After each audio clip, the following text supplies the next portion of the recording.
বন্ধুরা, শীতকালে এরকম কাচকি মাছের চচ্চড়ি যদি হয় বলো আর কিছুই লাগে না, তাই না? তো চলো কিভাবে আমি বানাচ্ছি কাচকি চচ্চড়ি, তো সেটা তোমাদেরকে একটু দেখিয়ে দিই। দেখো, আমি নিয়ে নিয়েছি এখানে কাচকি মাছ পরিষ্কার করে ধুয়ে, নিয়ে নিয়েছি কিছুটা সবজি, সিম কুচিয়ে, টমেটো কুচিয়ে, আলু কুচিয়ে আর পেঁয়াজ কুচিয়ে। এই সবজিগুলো আমি এর মধ্যে অ্যাড করব মাছের সাথে। এবার মশলাটা করে নিই। নিয়ে নিয়েছি লঙ্কা আর 1 ইঞ্চি মতো আদা, আর নিয়ে নেব 1 চামচ মতো গোটা জিরে। এই রান্নাটা আমি কিন্তু গোটা মশলা দিয়েই করব, কোনো গুঁড়ো মশলা এর মধ্যে দেবো না। তোমরাও চেষ্টা করবে গোটা মশলা দিয়ে রান্নাটা করবার, তবে কিন্তু খুব সুন্দর একটা আলাদা একটা দারুণ টেস্ট পাবে এর মধ্যে। 1 চামচ দিয়ে দিলাম ধনে। এবার আমি ভালো করে মশলাটা একটু মিক্সিতে বেটে নেব।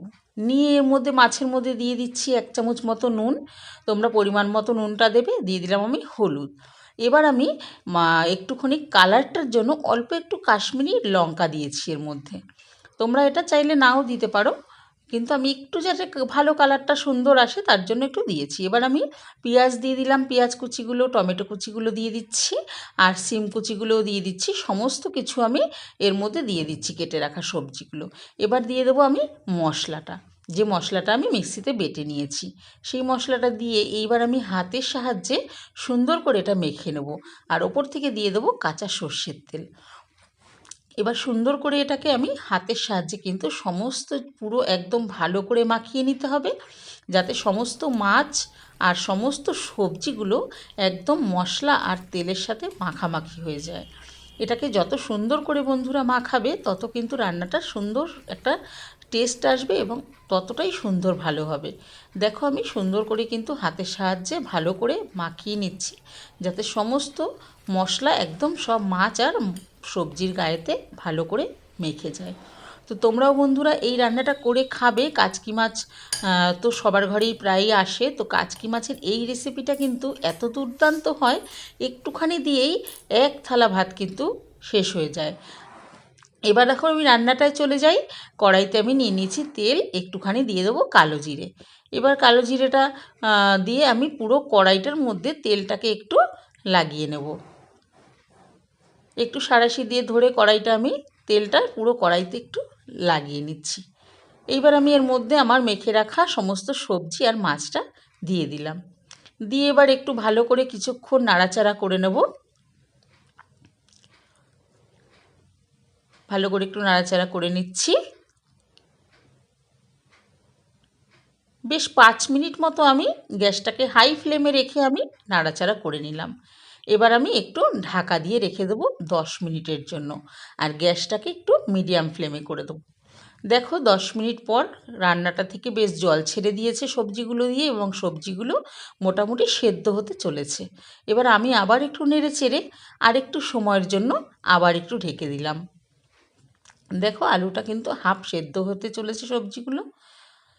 এবার আবার একটুখানি 10 মিনিটের জন্য গ্যাসটাকে মিডিয়াম ফ্লেমেই রেখে আবার ঢেকে দিলাম। আবার 10 মিনিট হয়ে যাওয়ার পরে দেখো কিন্তু বন্ধুরা, জলটা পুরো শুকিয়েই গেছে, মাছটাও কিন্তু রান্না প্রায় হয়েই এসছে। দেখতে পাচ্ছ, রান্নাটা প্রায় হয়েই গেছে। দেখো, শুকিয়েও গেছে, মশলাটা নিচ থেকে একটু কড়াইতে মানে ভাজা ভাজা হয়ে একটু লেগে গেছে, মানে রান্নাটা কিন্তু কমপ্লিট প্রায় হয়েই এসেছে। এবার আমি আবারও সুন্দর করে একদম হালকাভাবে নেড়ে চেড়ে দেবো।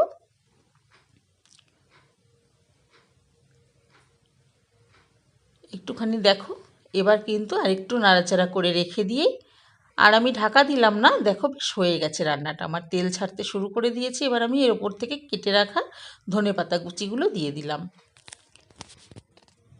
দিয়ে এবার ধনেপাতাটা আরেকটু ভালো করে মিশিয়ে দেবো। একদম এই সময় কিন্তু বন্ধুরা একদম হালকাভাবে খুন্তিটা চালাতে হবে, যেন আলুগুলো না ভেঙে যায় আর মাছগুলোও না একদম ভেঙে যায়।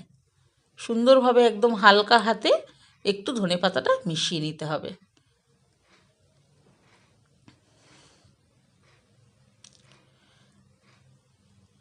দেখো, হয়েই গেল রান্নাটা আমার প্রায়। কত সুন্দর লাগছে, আর খেতেও কিন্তু বন্ধুরা খুবই সুন্দর টেস্ট হয় এই রান্নাটা একটা। তোমরা এই রান্নাটা করে অবশ্যই কিন্তু বাড়িতে ট্রাই করবে। এবার আমি নামিয়ে নেব। নামিয়ে একটা বড় প্লেটে রেখে আমি এটা সুন্দরভাবে একটু ছড়িয়ে রাখবো। যাতে আমার খাবার সময় জিনিসটা সুন্দরভাবে সাইড থেকে নিতে অসুবিধে না হয়। তার জন্য আমি বেশ কড়াই থেকে নামিয়ে আমি বড় একটা জায়গায় নিয়ে একটু ছড়িয়ে রাখলাম। এতে কি হবে, সবজিগুলো ভেঙে যাবে না, আলুগুলো ভেঙে যাবে না তোলার সময়। দেখো বন্ধুরা, রান্নাটা কিন্তু হয়ে গেল।